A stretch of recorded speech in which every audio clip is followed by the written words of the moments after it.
I want you to invest in thought. Why? Because it's probably the most valuable thing we can do.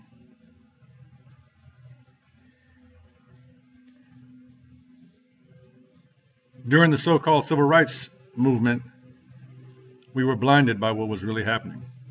Take a look. We were convinced to give up our original thought and to go along with being confused. But that's because we bought. We were not aware of what we were buying into. We didn't recognize how counterproductive certain thoughts would be. The idea that someone can throw paper at you and call it a success. Well, no, they'll have you calling it a success, and you think you've done something. Ownership, you know, the idea that we would look at that civil rights movement because we were terrorized and then given words on a sheet of paper,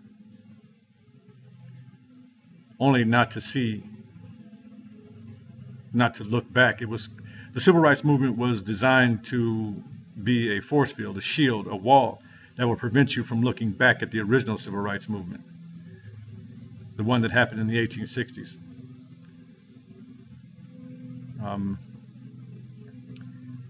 One of the reasons why a lot of us that non-white people did not want to study history is because we were convinced we were conquered. We didn't really want to hear about how we were conquered.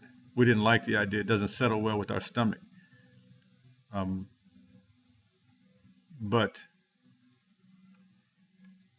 So what happened is that we would prevent ourselves from looking at history, doing the research, the discovery, not only what was said, what was actually, reading between the lines so we could see what was really going on and make an adjustment now so we don't feed our children the same misinformed, disinformed lies, illusions, things that sound true, specious, but are not true in reality. So because I was born in 1963, by the time 1970 hit, I was 7 years old. And there was, 1968, a lot of things occurred. James Brown, I'm Black and I'm Proud. Anyway, there are different waves of identification, cultural manipulation. There was a saying that was put out: if you're white, you're right. If you're black, get back. If you're yellow, you're mellow. If you're brown, stick around. This kind of statement was generated out of Great Britain by a group called the National Front.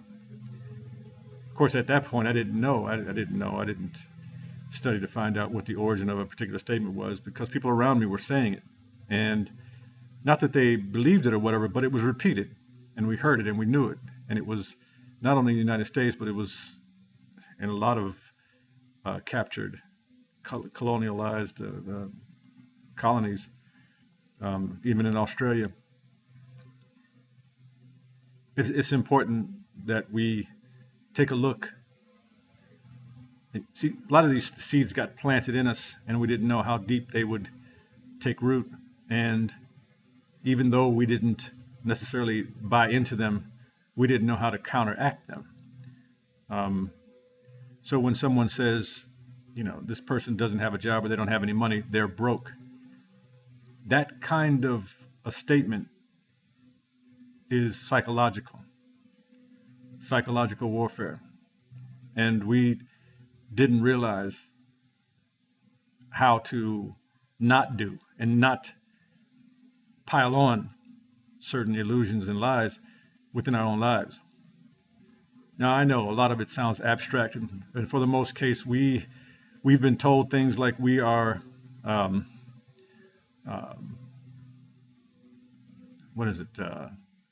not a physical thinker, but we do a lot of thinking, based on what we see in images and um, blah blah blah, as if what we see determines how we think, and we repeat these things, and we don't know where they come from, and we buy them because they sound true, only to find out that that was just a way to get us hooked on so many other levels. I mean, the idea of telling your child, first of all, calling your child a kid which is a baby goat, then telling your kid, good job, good job, good job, good job. What do you think he's going to want when he grows up? A good job. If you make him ask for permission for everything, what do you think he's going to do when he grows up? Ask for permission. If you make him or her sign his name to a document every single day of his life, multiple times a day in school, what do you think he's going to do? Probably without even thinking about it. Sign his name. Enter into contracts thinking that that's the way it is, without attempting to understand what the ingredients are of the contract. What are the terms and conditions? What is the one thing that the employer and employee share? It's the ploy. What's the ploy? Is it working for you? Can you get it to work for you?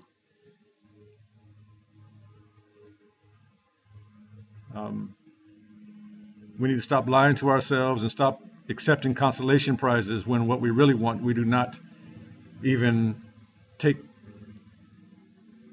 what's in us to develop. So anyway, let me not go negative. Let me flip positive. Positive. We have within us the ability to do this. We have the ability within us to make good decisions, to be well informed, not by someone else. Now we say education is the key, but if you're educated by someone else, what are the odds that you don't know what you're doing? If you do not educate yourself, what is the likelihood that you know what you are doing and how it's affecting you? Have you questioned the lessons that you've learned and how they apply to the benefit of you and your loved ones and whatever it is that you want to achieve? Do you even know what that is?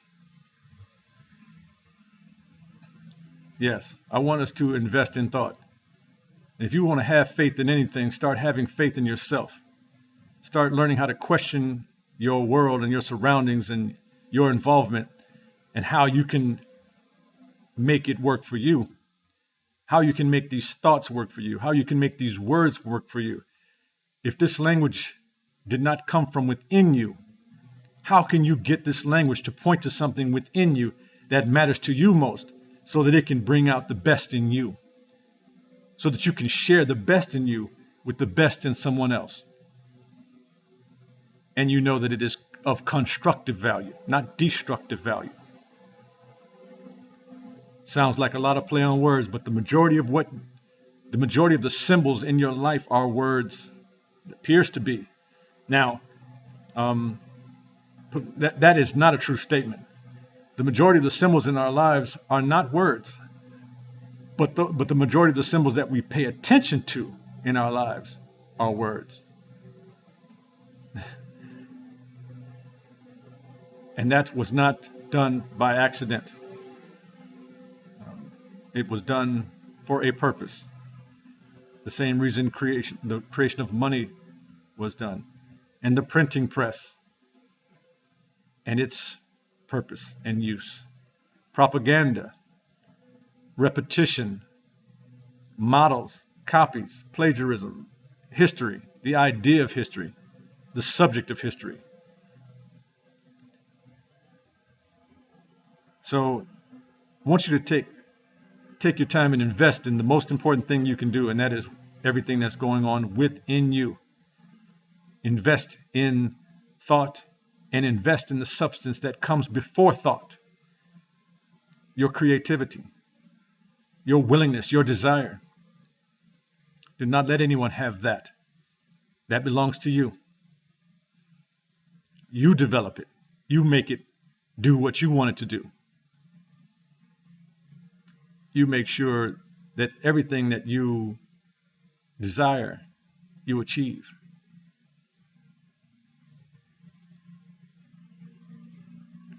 Buyer beware, caveat emptor.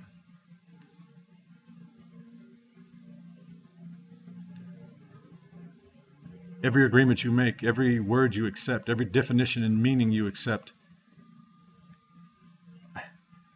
I know it's deep. It's deep. The majority of the people in the native indigenous uh, populations and people around the world who have denied their real identity. And let me say this, well, we've been practicing denying our own identity because we've been institutionalized, socialized, proselytized, hypnotized, mesmerized. All these things are very easy to see. And it's okay. Let's turn it around. Start paying attention to what matters to you most. Start writing down what's going on inside you so you can see. So you can see how you bring it out. Maybe the words that you write on a sheet of paper do not match what's really going on inside you, or don't even point to what's really going on inside you. But therein lies the rub. Therein lies the rubber that meets the road. Now you can start to see why your world is not performing the way you want it to. Because what you're referring to on the inside of you is not being referred to on the outside of you in such a way as to be very clear to you. So when you can get the words and their meanings, even if you have to redefine the meanings of the words to point to something that's more valuable inside you, now we're really talking. And we can convey that to our loved ones, and our loved ones can hear us, and we can understand, really start to develop the real relationships. We can transform the language to point to and represent, because the language is symbolic. So the symbols can point to that which matters to us most, and can point to our strengths. So we can stop denying the strengths that we have, and we can use those to benefit us, to move in the direction, to move in the direction of that which matters to us most, and to achieve that which we intend to achieve. Something as simple as, helping yourself go from negative to positive, taking all the knots out. And I'm not just talking about K-N-O-T-S, but the N-O-T-S, all the things you can't do. You are not going to do, things that you don't like, Start flipping those into the things that you do like, so you can spend more energy being positive, moving in the direction of things that you want, versus attempting to avoid the things you don't want. Let's say for those Christians, you don't get to heaven by running away from hell. If all you see is the devil in hell, you believe in the devil and you believe in hell, and you wonder where God is. Why? Because you've spent way too much time, too close to the flames, basically. Too close to the flames of hell. Too close to being in the lair with the devil, doing his bidding, her bidding. Now it's time to start to pay attention to the I am. The I am gives power and life to all things on this planet. It's down from the insect, to the bird, to the elephant, to the whale, to the ant, everything, to the wind. It's the I am within each one of those things that moves it. So what motivates you? Do you know? What moves you? Become clear. Find out the illusions you believe in. Find out the lies you believe in. Flip those things around. Start, give yourself the power to assert yourself, to ascend, to move beyond. Stop grabbing hold to things that you believe you need to hold on to, and ask yourself why.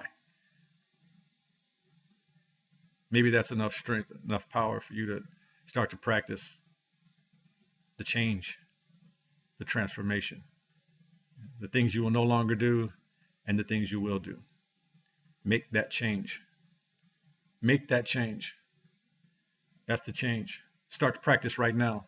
As you listen right now, you know that there are things that have been bugging you, things that don't sit well within you. Give yourself enough courage to make that change. Practice. Put the phone down, put the computer down, put me down, put everything down. But, and at this point, listen to yourself.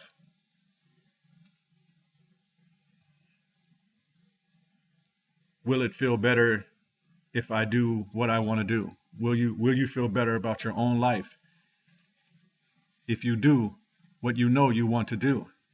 If you say no to those things you want to say no to, and if you say yes to those things you want to say yes to, and you live that integrity, that real, don't be no longer a hypocrite. We stop lying to ourselves, talking about we can't do this and we can't do that. Get can't out of there.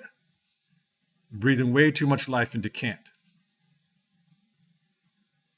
There is no such thing as boredom except for when you decide it to be.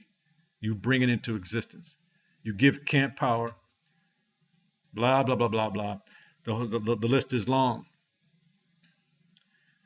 Starting phrases out like there's nothing wrong with, and why would somebody lie? I want you to think about these things. I mean, there's very simple things. Sibling rivalry is not a natural phenomena. It is a created phenomena, the same way as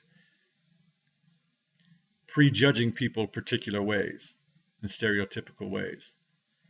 Things that have been repeated and repeated over and over and over and over again,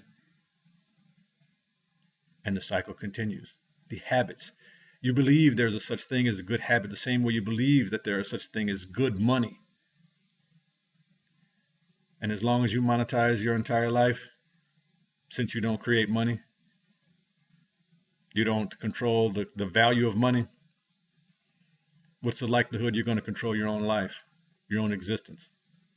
The people who control money, the so-called economists, will tell you how many children you can afford to have, and how good of a husband or father or wife or mother you are based on how much money you have.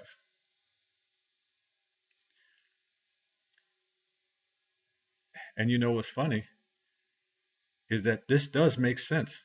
It makes sense only in a particular context, a particular frame of reference. Your mind has been framed. Your attention has been captured. You have been convinced and conquered. You don't want to be told this, but at what point will you wake up and recognize the majority of the thoughts that are in your head do not belong to you?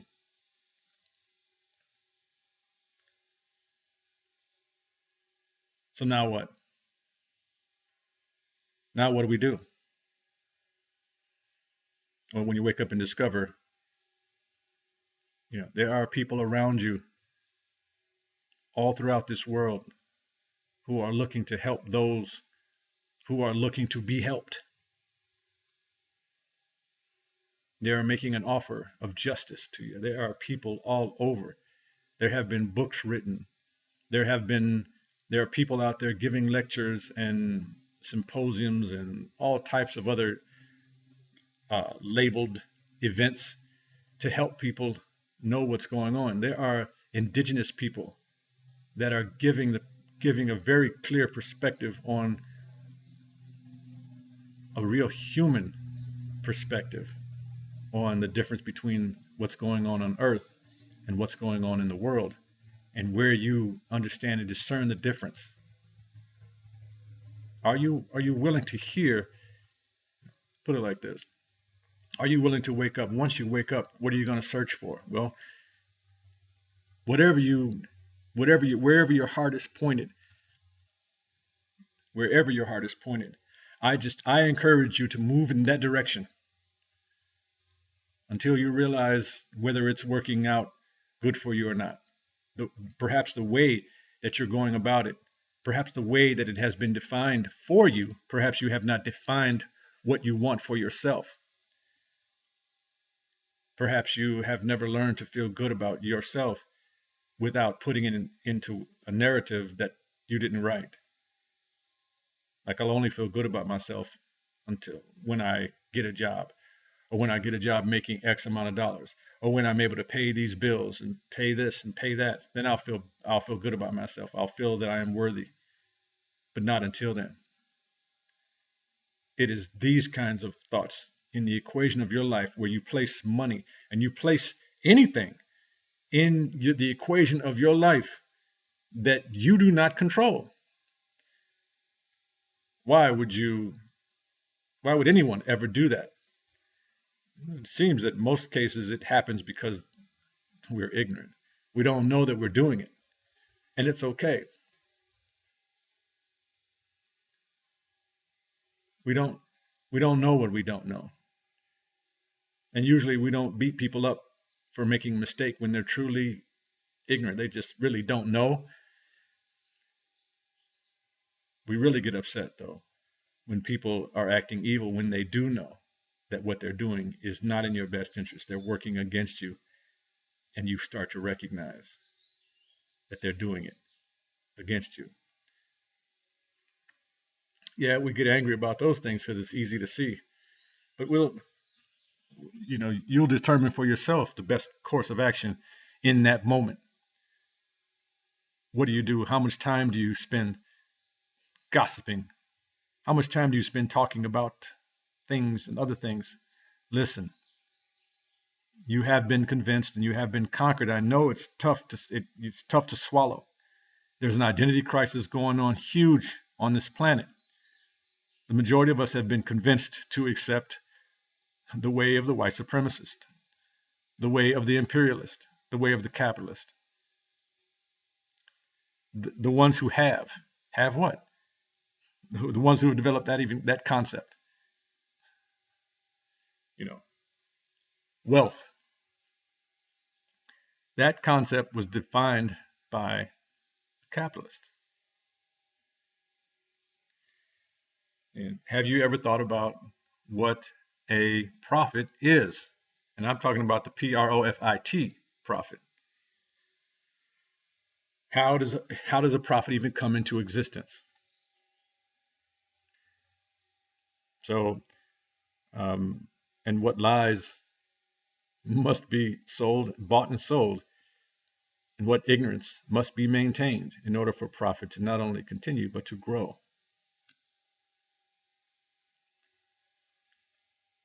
I'm not bashing the people who made the system because I don't know who they are. I can tell you some of the people that perpetuate it. I can tell you some of where I think, like the League of Nations, Adam Smith. I can tell you, you know, how I think his book and people who have read it and taught it, how I think that's affected the populations around the world and the cultures and things of that nature. But I don't know what I don't know. It appears that there's much more going on than I've ever been told or that I've ever seen, that I was ever taught. But I want you to, take the time to think about what's going on. I want you to take the time to think about and see beyond what you think you see. Why do you think the national anthem begins, "Oh, say, can you see?" It's not an accident. It's 13 letters in the first stanza. That's not an accident. The first line, I'm sorry. The very first line. And I think the second line too, um, but anyway, that's not an accident.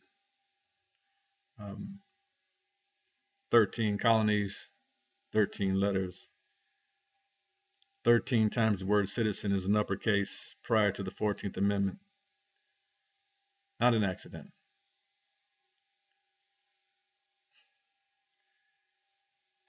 Why in the preamble they talk about ensuring domestic tranquility, INSURE,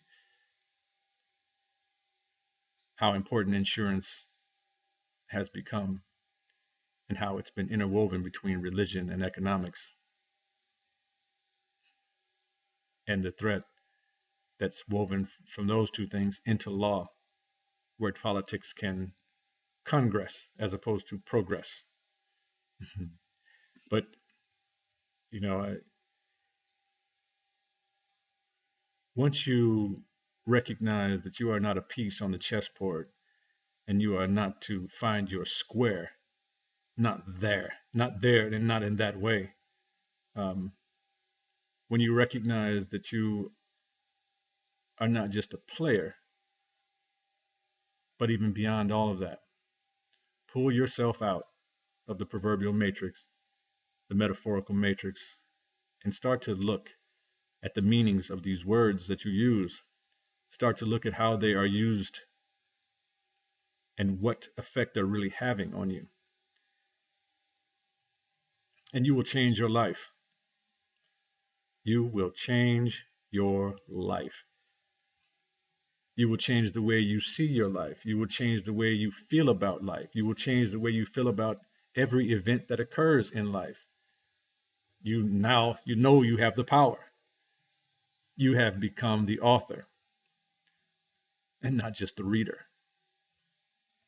And it's not, to me, this is no competition to write as many words as you can, to put them in books and to sell those books and to get them sold and to get that money and think that that's the answer. That may be what you want to do, and that may be good for some, but not all will do that. And that's not the important part. I don't want the world flooded with books for others to read unless that has a value. At some point, it's not a diminishing returns, it's a waste.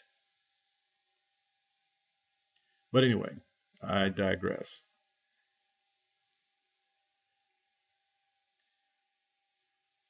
There's something that we all can do. And I know that there's more than one way. I want you to find your way. I want you to make your way. And for those who are already making their way there, you know that there are still things that you can do to help yourself and to help others. No one that I can see has arrived. Maybe it's just my vision, and maybe it's just my so-called understanding and understanding of what's really going on. But according to what I see,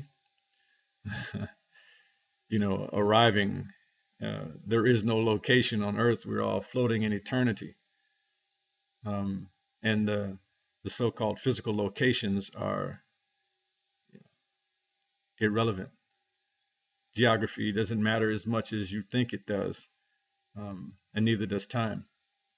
But I digress again. I would like for you to hear all that you can hear, and know that you can hear more. Know that you can do more, that you can feel more, that you can everything that you want to do. It is possible. It is not only possible. No, it does not even require prayer. You were already given this. You were given it. It doesn't require prayer. You can pray if you want. You can believe if you want to, but check out whether prayer or belief are getting in the way,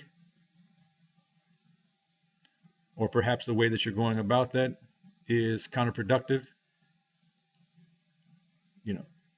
Like the belief that good things come to those who wait. Okay, that can be taken way out of context if it's not attached to something where it matters to you. How is that to be applied in your life? Come on.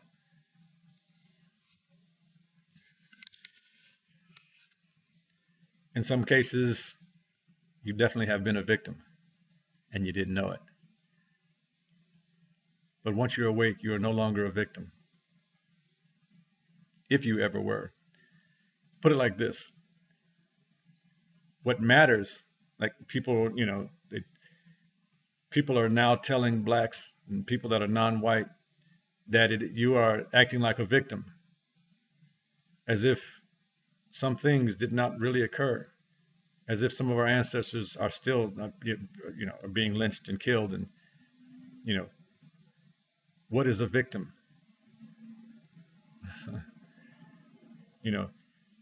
Someone is definitely attempting to confuse you if you are not allowed, if you do not allow yourself to use the words that relate to the way you like to think at this point. Not just, hey, you know what? Use the words that matter to you, that help you get clarity and take you to the next place of your development. It's not important that you and I agree on the words and the definitions.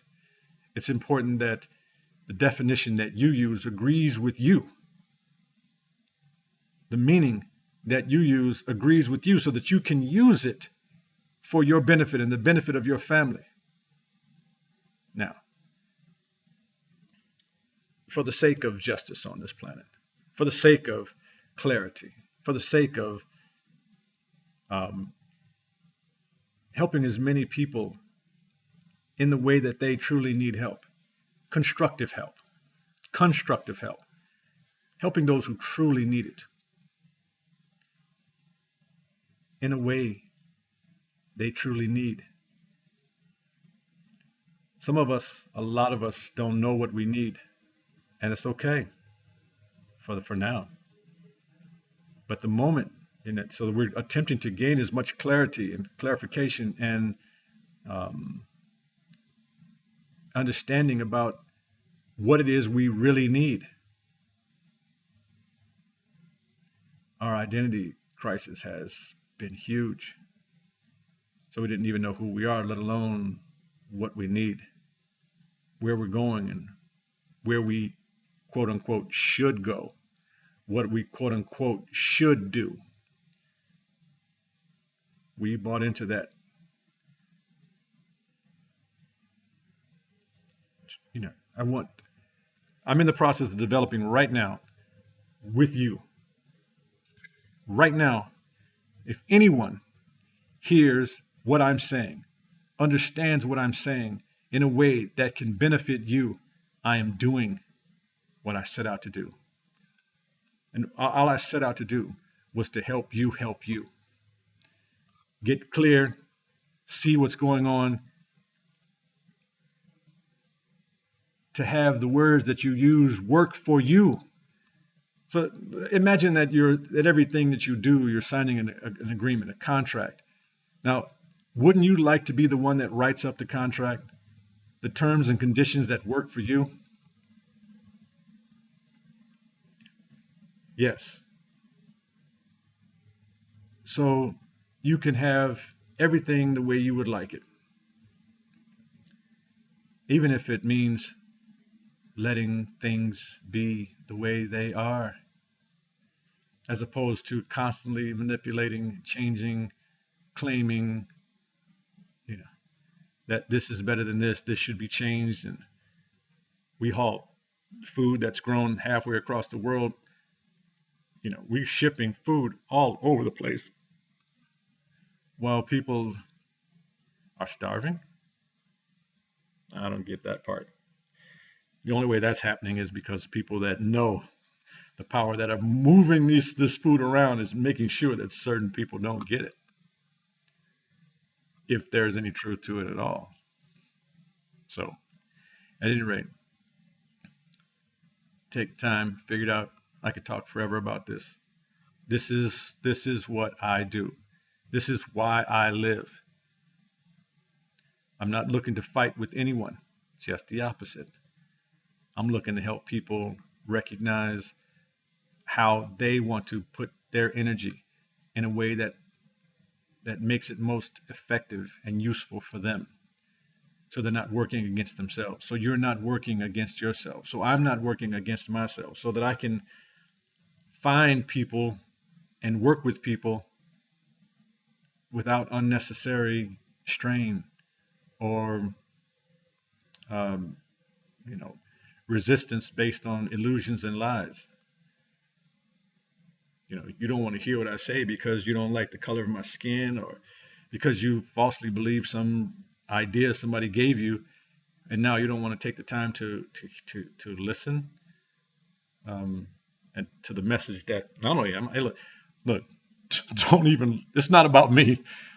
There are plenty of people who are seeking to help you, people you have bumped into, people you have sought out in your family, people that you've asked questions to, and the misunderstanding has continued.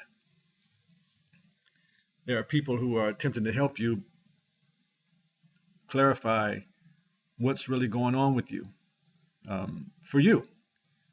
Now, there are some that are looking to manipulate those meanings and definitions for their own gain. Now, I'm not with that, but it appears that they're out there. I've dealt with them. I see them. I've actually been deceitful myself in my life. I know what it means to lie and be deceitful, but I also know what it means to be honest, to be truthful, to have integrity, to no longer have hypocrisy, to no longer be afraid to tell the truth, no matter whether somebody's going to like me afterward or not. I'm not attempting to hurt anyone with this, with what I live and what I see. But I can tell you, I damn sure um, do not intend to be a slave or a dependent on anyone.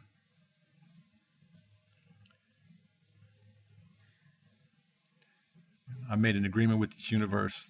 I recognize I'm here. I recognize I'm part of the solution, and I'm here to be used as such, not abused, but used as part of the solution. Part of the solution that can help you and help anyone around you. That part's up to you. You decide.